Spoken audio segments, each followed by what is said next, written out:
বাম চোখ লাফালে কি বিপদের লক্ষণ?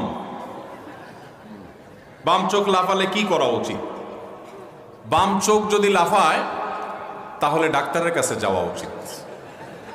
মানে অতিরিক্ত যদি লাফায় অস্বাভাবিক পর্যায়ে, তাহলে একজন ভালো আই স্পেশালিস্টের কাছে যাওয়া উচিত যে আমার চোখে কোনো সমস্যা হয়েছে কিনা, এত বেশি লাফাচ্ছে কেন। তাহলে ডাক্তারের কাছে গিয়ে আপনি চেক আপ করে ট্রিটমেন্টের ব্যবস্থা করবেন। বাম চোখ লাফালে বিপদ আসে, কোনো অশনির সংবাদ আসছে, একটা দুঃখের সংবাদ আসছে, এরকম একটা বিশ্বাস বহুকাল থেকে আমাদের দেশে গ্রামাঞ্চলে ছিল। আলহামদুলিল্লাহ এগুলো আস্তে আস্তে হারিয়ে যাচ্ছে, এগুলো আস্তে আস্তে দূর হচ্ছে আলহামদুলিল্লাহ। কিন্তু এখনো পর্যন্ত অনেকে এগুলো ধরে রাখছে।